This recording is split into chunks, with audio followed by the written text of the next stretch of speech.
புதுச்சேரியில் பொதுக்கூட்டம் நடைபெறும் திடலுக்கு தவேக தலைவர் விஜய் வந்திருக்கிறார். அண்மை செய்தியாக பார்க்கிறோம். புதுச்சேரியில் மக்கள் சந்திப்பை தவேக தலைவர் விஜய் என்று நடத்துகிறார். முதல் முறையாக புதுச்சேரியில் பொதுக்கூட்டம் நடத்துகிறார் தவேக தலைவர் விஜய். தற்போது பொதுக்கூட்டம் நடைபெறும் திடலுக்கு அக்கட்சியின் தலைவர் விஜய் வருகை தந்திருக்கிறார். பல்வேறு கட்டுப்பாடுகளோடு பொதுக்கூட்டத்துக்கான அனுமதி வழங்கப்பட்டிருக்கும் நிலையில் அவை அனைத்தும் பின்பற்றப்படுகிறதா என்பதையும் காவல்துறையினர் கண்காணித்து வருகின்றனர். ஏராளமான காவல்துறையினர் பாதுகாப்பு பணியிலும் ஈடுபடுத்தப்பட்டிருக்கிறார்கள். 5000 நபர்களுக்கு மட்டுமே அனுமதி என்று கூறப்பட்டிருக்கக்கூடிய நிலையில் உள்ளே வருபவர்களை QR கோடு மூலம் சரிபார்க்கும் பணியும் நடைபெற்று வருகிறது. QR கோடு யார் வைத்திருக்கிறார்களோ அதன் மூலம் சரிபார்க்கப்பட்டு பின்னரே அவர்கள் உள்ளே அனுமதிக்கப்படுகிறார்கள் என்று களத்திலிருந்து நம்முடைய செய்தியாளர்கள் தகவல்களை வழங்கி வருகின்றனர்.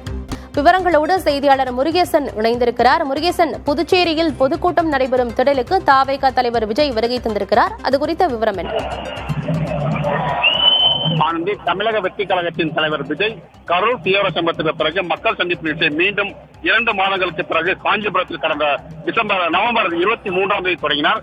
அதனைத் தொடர்ந்து தற்போது இன்றைய தினத்தில் 9ஆம் தேதி புதுச்சேரி மாநிலத்தில் எதிர்பாராத திட்டமிடலுக்கு முன்பாக, அதாவது ரோடு ஷோ நடத்த திட்டமிட்ட நிலையில் பொதுக்கூட்டத்துக்கு மட்டும் காவல்துறை அனுமதி வழங்கப்பட்ட நிலையில் இன்றைய தினத்தில் 5000 பேர் QR கோடுடன் அனுமதிக்கப்பட்ட மக்கள் மத்தியில் பொதுக்கூட்டத்தில் விஜய் கலந்து கொள்ள இருக்கிறார். குறிப்பாக நிகழ்ச்சிக்காக சென்னையிலிருந்து சாலையிலிருந்து அவருடைய வீட்டிலிருந்து சாலை மார்க்கமாக காரில் வந்தார். அதனைத் தொடர்ந்து தற்போது இந்த பொதுக்கூட்டம் நடைபெற திடலுக்கு வருகை தந்திருக்கிறார். இன்னும் சிறிது நேரத்தில் திட்டமிடலுக்கு முன்பாக 11 மணி அளவில் விஜய் பேசுவார் என்று எதிர்பார்த்த நிலையில் பொதுக்கூட்ட மைதானத்திற்கு விஜய் அவர்கள் வருகின்றவுடன் தொண்டர்கள் அனைவரும் உற்சாகம் அடைந்திருக்கிறார்கள். இன்னும் சிறிது நேரத்தில் பேருந்தில் இருந்து விஜய் பொதுமக்கள் மத்தியில் சிறப்புரையாற்றிருக்கிறார். குறிப்பாக பொதுக்கூட்டம் என்றாலே மக்கள் மத்தியில் மிக பிரமாண்டமான ஒரு மேடை அமைக்கப்பட்டிருக்கும். தற்போது அது போன்ற மேடை ஏதும் இல்லாமல் பிரச்சார வாகனத்திலேயே அந்த பேருந்து மீது ஏறி இன்று விஜய் அவர்கள் மக்கள் முன் தோன்றி சிறப்புரையாற்றுகிறார். ஒவ்வொரு சென்னையில் தமிழகத்தில் நடைபெற்ற பொதுக்கூட்டம் மக்கள் சந்திப்பு நிகழ்ச்சியில் மத்திய அரசையும் தமிழக திமுக ஆட்சியான திமுக அரசையும் கண்டித்து அவர் பேசியிருந்தார். தற்போது பாண்டிச்சேரி என்பவர் விஜயின் பேச்சு எவ்வாறு இருக்கும், யாரை விமர்சித்து பேசுவார், யாரை குற்றம் சாட்டுவார் என்ற கேள்வி தமிழக அரசியல் மட்டுமல்ல பாண்டிச்சேரி மக்களும் எழுந்துள்ளது. ஏனென்றால் இந்நிகழ்ச்சிக்கு காவல்துறை அனுமதி வழங்க மறுத்த நிலையில் என்ஆர் காங்கிரஸ் கட்சியின் முதல்வர் ரங்கசாமி தான் அவருடைய தனிப்பட்ட முறையில் பெர்மிஷன் கொடுக்க அனுமதி காவல்துறை கேட்டுக்கொண்டார். அதனைத் தொடர்ந்து அனுமதி வழங்கப்பட்டது.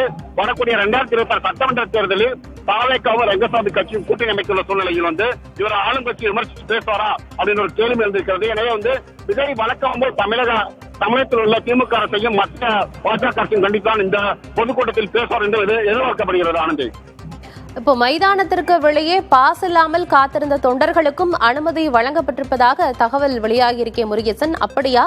இப்போ பாஸ் இல்லாம இருக்கக்கூடிய தொண்டர்களையும் உள்ள வர்றாங்கன்னா நிறைய தொண்டர்கள் கூடிட மாட்டாங்களா?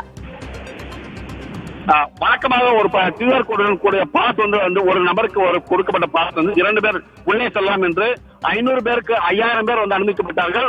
ஒவ்வொரு 10 கேள்வி அமைக்கப்பட்டுள்ளது. ஒவ்வொருவரும் 500 பேர் உட்காரலாம். அவர்களுக்கு தேவையான குடிநீர் வசதி சரிவர செய்யப்படவில்லை குற்றச்சாட்டு நிலையில் கூட்டம் அதிகாரிகள் கூடியது. அந்த ஒரு பாஸ் ஒருவர் போதிய அளவில் மக்கள் கூட்டம். புதுச்சேரி உப்பளம் மைதானத்தில் தமிழக வெற்றிக் கழகத்தின் தலைவர் விஜய் மக்கள் சந்திப்பு பொதுக்கூட்டத்தை நடத்துகிறார். அங்கு ஏராளமான தொண்டர்கள் கூடியிருப்பதை பார்க்க முடிகிறது. கட்சியின் தலைவர் விஜயும் நிகழ்விடத்திற்கு வருகை தந்திருக்கிறார். இன்னும் சற்று நேரத்தில் அவர் உரையாற்ற இருக்கிறார் என்றும் களத்திலிருந்து நம்முடைய செய்தியாளர்கள் தகவல்களை பதிவு செய்கிறார்கள். முன்பாக உப்பளம் மைதானத்திற்கு நுழைவாயிலில் நிறைய தொண்டர்களும் ரசிகர்களும் முண்டியடித்ததை பார்த்தோம். யாரிடமெல்லாம் பாஸ் இருக்கிறதோ அவர்கள் மட்டுமே உள்ளே அனுமதிக்கப்பட்டனர். அவர்கள் QR கோடு மூலமாக சரிபார்க்கப்பட்டு பின்னர் உள்ளே அனுமதிக்கப்பட்ட நிலையில் மைதானத்திற்கு வெளியே பாஸ் இல்லாமல் காத்திருந்த தொண்டர்களும் அனுமதிக்கப்பட்டிருப்பதாக தகவல் வெளியாகியிருக்கிறது.